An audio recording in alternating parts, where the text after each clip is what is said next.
ஸ்ரீ சௌடாம்பிகை ஜோதிடம் நேயர்கள் அனைவருக்கும் ஜோதிடர் ஜெய தமிழ் செல்வனின் அன்பு வணக்கங்கள். இப்ப நம்ம நவம்பர் மாத பொது பலன்கள் திருக்கணித முறைப்படி பார்ப்போம். இப்ப சனி பகவான் எங்க இருக்கிறாரு அப்படின்னா மீனத்துல. சனி பகவான் மீனத்துல புரட்டாதி நாலாம் பாகத்துல, அதாவது வக்ர நிலையில இருக்கிறாரு இப்போதைக்கு. அதுக்கப்புறம் குரு குரு உச்சமா இருக்கிறாரு கடகத்துல. குரு உச்சமடைகிறாரு, உச்சமா இருக்கிறாரு. அதே மாதிரி ராகு கேதுக்கள், ராகு கும்பத்திலையும் கேது சிம்மத்திலையும் இருப்பாரு.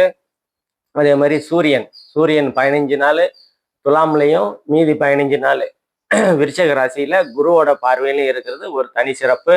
அதே மாதிரி செவ்வாய் 30 நாளும் விருச்சகத்துல தான் இருப்பாரு, விருச்சக வீட்டுல இருப்பாரு. அதே மாதிரி சுக்கிரன் மாதத்துல முதல் 2 நாள் மட்டும் நீச்ச நிலைமையில இருப்பாரு. அதுக்கப்புறம் 24 நாள் தன்னோட சொந்த வீடான துலாம் ராசியில 24 நாள் இருப்பாரு. அதுக்கப்புறம் 4 நாள் விருச்சகத்துல இருப்பாரு.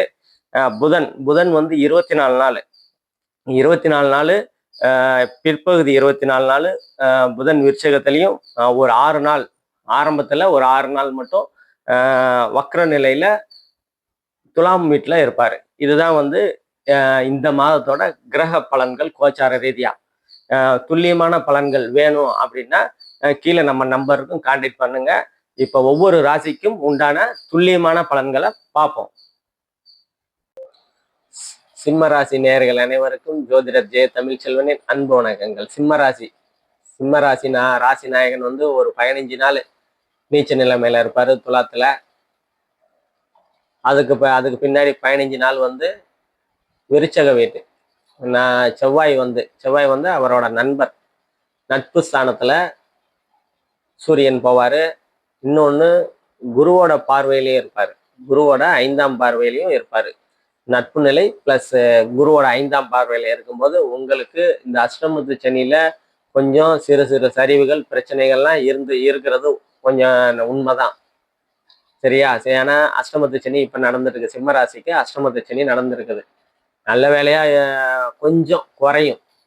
என்ன குறையும்னா சனி பகவான குரு பார்க்குறாரு, குரு பகவான் பார்க்குறாரு. அதனால சனி கொடுத்த தொல்லைகள், அசிங்கங்கள், அவமானங்கள் எல்லாம் கொஞ்சம் குருனால கொடுக்கறத நிறுத்திப்பார். பெருசா பெரிய லெவல்ல போய் துன்பங்கள் துயரங்கள்லாம் இருக்காது. கொஞ்சம் குறைக்கிற தன்மைகளை சனி செய்வார். அஷ்டமத்து சனி இப்ப நடந்துகிட்டு இருக்கிறது குரு பார்வை சனி வாங்குறதுனால கொஞ்சம் ஓரளவு தப்பிச்சிட்டிங்கன்னு தான் சொல்ல முடியும். முதல் 15 நாட்கள் சரியா இருக்காது. அதுக்கப்புறம் ஏன்னா நீச்ச நிலைமையில சூரியன் இருக்கிறாரு. அடுத்த 15 நாட்கள் உங்களுக்கு நல்ல விதமா, ஏன்னா உங்க ராசிநாதன் குரு பார்வையில இருக்குது, நட்பு ஸ்தானத்துல இருக்கிறதுனால அந்தஸ்து, கௌரவம், மதிப்பு, மரியாதை எல்லாமே நல்லா இருக்கக்கூடிய அமைப்புகள்லாம் இந்த காலகட்டத்துல உங்களுக்கு கண்டிப்பா உண்டு. அதே மாதிரி 2ஆம் இடத்தை 8ல இருக்கிற சனி பகவான் 2ஆம் இடத்தை பார்ப்பாரு. 2ஆம் இடம் தான் தனம், குடும்பம், வாக்கு. யாருக்கும் இந்த காலகட்டத்துல வாக்கு கொடுக்காதீங்க. ஏன்னா அந்த வாக்கை காப்பாற்றக்கூடிய சூழ்நிலையில நீங்க இருக்க மாட்டீங்க, அந்த சூழ்நிலைகளே மாறிடும். அதனால தயவு செய்து யாருக்கும் வாக்கு கொடுக்காதீங்க. அதே மாதிரி குடும்பத்துல வாக்கு கொடுக்காதீங்க, வாக்கை பார்த்து பிரயோகப்படுத்துதுங்க. தேவையான வார்த்தைகள், தேவையில்லாத வார்த்தைகள்னு பார்த்து ஒவ்வொரு வார்த்தைகளையும் நிதானமாக பயன்படுத்த வேண்டிய தருணங்களா இது உங்களுக்கு இருக்கும். சரியா? அதே மாதிரி குடும்பத்துல கருத்து வேறுபாடுகள் இருக்கும் தான். கொஞ்சம் விட்டு கொடுத்து போறது இந்த காலகட்டத்துல உங்களுக்கு நன்மைகளை கொடுக்கும்.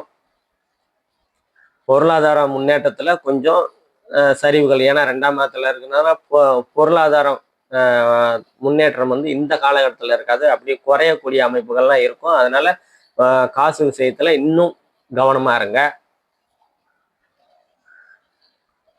அதே மாதிரி உங்க 3ஆம் இடத்துல சுக்கிரன் 24 நாள் இருப்பாரு. 3ஆம் இடம் தான் இளைய சகோதர சகோதரிகள் ஸ்தானம். அதே மாதிரி எழுத்துத்துறை, கலைத்துறை, அதெல்லாம் புகழ், முயற்சி ஸ்தானம், இதெல்லாம் சொல்லுவோம். எடுத்துக்கொண்ட முயற்சிகள்லாம் நல்ல விதமா இருக்கும். இளைய சகோதரன் சகோதரிகளால அனுகூலங்கள், ஆதாயங்கள் இருக்கும். உங்களுக்கு இளைய சகோதரன் விட்டு கொடுத்து போவாங்க. ஏதாவது உதவிகள் பண்ணக்கூடிய அமைப்புகள்லாம் இந்த காலகட்டத்துல கண்டிப்பா இருக்கும். அதே மாதிரி கலைத்துறையில உள்ளவங்க ரொம்ப நாளா சான்ஸ் கிடைக்கல அப்படின்னா இந்த காலகட்டத்தில் உங்களுக்கு சான்ஸ் கிடைக்கக்கூடிய அமைப்புகள்லாம் வந்து கண்டிப்பா உண்டு. அதே மாதிரி உங்க 4ஆம் இடம், 4ஆம் இடத்தை குரு பகவான் பார்க்குறாரு. 4ஆம் அதிபதியும் அங்கேயே தான் இருக்கிறாரு. அதனால 4ஆம் இடம் வந்து நல்லா தான் இருக்கும். தாயால் அனுகூலங்கள், ஆதாயங்கள் இருக்கும். கல்வி, இந்த காலகட்டத்தில் கல்விகள் வந்து உங்களுக்கு மாணவர்கள் இருந்தால் கல்விகளில் ஒரு படி மேலே வருவாங்க. அதே மாதிரி 4ஆம் இடம் வீடு வாகனம், வீடு வாகன யோகம்லாம் இந்த காலகட்டத்தில் கண்டிப்பாக உருவாகும். காசு போனோமா, காசு காசு கையிலேயே இருக்குது, ஆனால் ஒன்றும் வாங்க முடியல, வீடு வீடு நமக்கு பிடிச்ச மாதிரி இல்லை, வாகனம் நமக்கு பிடிச்ச மாதிரி இல்லை அப்படின்ற அமைப்புகள்லாம் வந்து மாறி அந்த குரு பார்வையினால வீடு வாகனம்லாம் உங்களுக்கு பிடிச்ச மாதிரி அமையக்கூடிய சூழ்நிலைகள்லாம் உங்களுக்கு கண்டிப்பாக இந்த காலகட்டத்தில் உண்டு.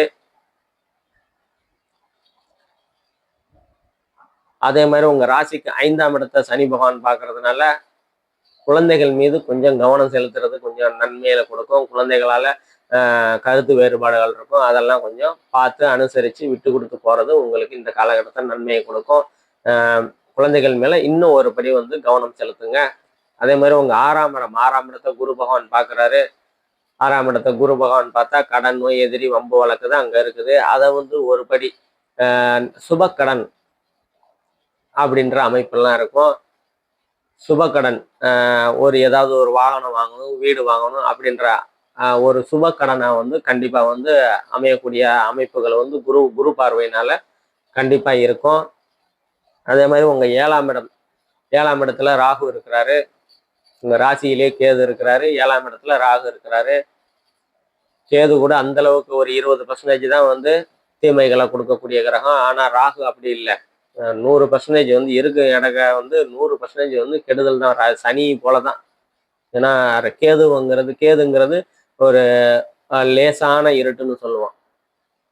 அதாவது விடியல் வரப்போகுது அப்படின்ற மாதிரி இருட்டு.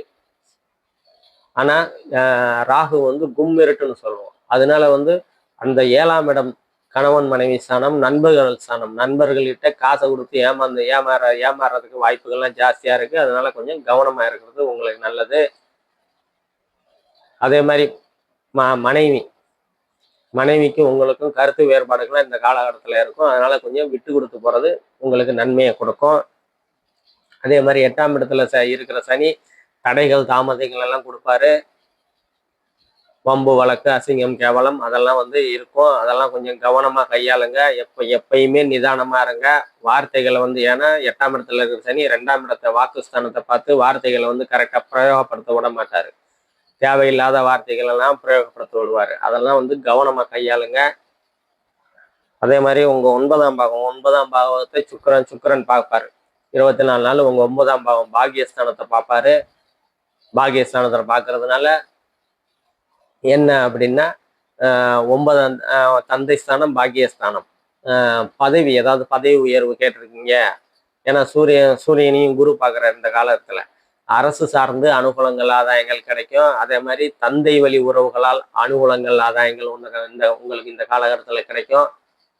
தந்தையோட சொத்து ஏதாவது வரணும், பெண்டிங்ல இருக்குது அப்படின்னா இந்த உங்களுக்கு சாதகமா வரக்கூடிய அமைப்புகள் 2வது 15 நாட்களுக்கு மேல உங்களுக்கு கண்டிப்பா இருக்குது. அதே மாதிரி 10ஆம் இடத்தை செவ்வாய் பார்க்குறாரு. செவ்வாய் எங்க பார்த்தாலும், ஆனாலும் குரு பார்வையை வாங்கின செவ்வாய் தான். அந்த அளவுக்கு வந்து கெடுதல்கள் பண்ண மாட்டாரு. தொழில்கள் வந்து நிதானமா தான் போகும்.